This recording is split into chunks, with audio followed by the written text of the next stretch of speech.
उत्तराखंड की संघर्षशील धरती से आज हम आप सभी के बीच लाए हैं एक संकल्प, संवेदना और समर्पण की कहानी। नमस्कार, मैं हूँ रितिका साहा और आप देख रहे हैं पहाड़ दूरदर्शन न्यूज। आज हम कहानी लाए हैं आप सभी के बीच चिन्याली सौट के सुमन बडोनी की। एक साधारण परिवार में जन्मे सुमन बडोनी ने बचपन से ही परिश्रम और ईमानदारी को जीवन का आधार बनाया। पिता श्री चमनलाल बडोनी से मिले संस्कारों ने उनके व्यक्तित्व को दिशा दी। शिक्षा के प्रति लगन ने उन्हें बीएससी और बीएड तक पहुंचाया। वहीं हिंदी, अंग्रेजी और संस्कृत का ज्ञान उनकी अभिव्यक्ति को सशक्त बनाता गया। तीनों का संतुलन उनके जीवन में शुरू से रहा। छात्र जीवन में ही नेतृत्व के गुण स्पष्ट दिखाई देने लगे और वर्ष 2011 में छात्र संघ उपाध्यक्ष चुने जाना उनके सार्वजनिक जीवन की मजबूत शुरुआत बना। यह पद नहीं बल्कि जिम्मेदारी थी लोगों की आवाज बनने की। उन्होंने शिक्षा को केवल नौकरी नहीं बल्कि सामाजिक परिवर्तन का माध्यम माना। शिक्षक के रूप में उन्होंने बच्चों के भविष्य को संवारने का कार्य किया, तो वहीं समाज के हाशिए पर खड़े लोगों की समस्याओं को भी उतनी ही गंभीरता से समझा। वर्ष 2018 से 2023 तक वार्ड संख्या 7 धरासू से निर्विरोध समाज सेवक प्रतिनिधि के रूप में उनका चयन जनता के विश्वास का प्रमाण था। इस दौरान सड़क, पानी, शिक्षा और मूलभूत सुविधाओं को लेकर उन्होंने निरंतर संघर्ष किया, बिना शोर लेकिन पूरे असर के साथ।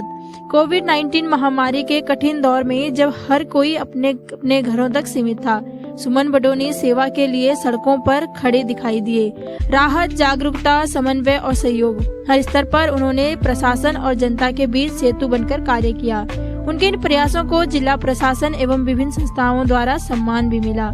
लगातार पेपर लीक के मामले में उत्तराखंड के बेरोजगारों की आवाज बनकर अग्रणी भूमिका निभाई। पहाड़ की बेटी अंकिता भंडारी को न्याय दिलाने के लिए आंदोलनरत रहे। सामाजिक जिम्मेदारी का दायरा यही नहीं रुका।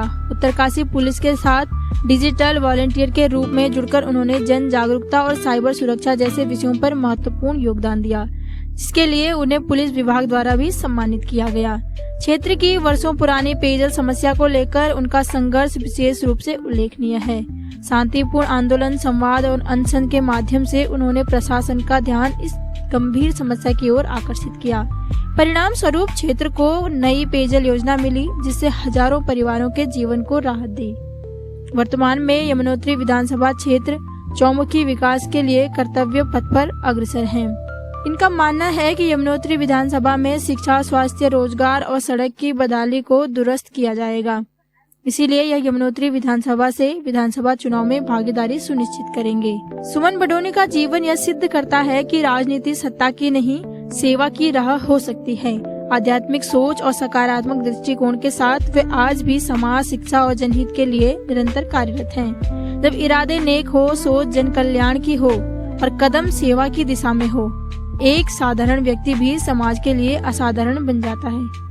यही पहचान है, यही यात्रा है सुमन बडोनी की। आज की प्रेरणात्मक कहानी से आपको क्या प्रेरणा मिली, हमें कमेंट बॉक्स में जरूर बताइए। हमारी कहानियाँ पसंद आती हो तो वीडियो को लाइक, कमेंट, शेयर करना न भूलें। हमारे चैनल से जुड़े रहने के लिए हमारे चैनल को सब्सक्राइब करें। जल्दी मिलेंगे अगली नई प्रेरणात्मक कहानी के साथ। अभी के लिए इतना ही काफी। नमस्कार। टिहरी से गंगा साहा की रिपोर्ट।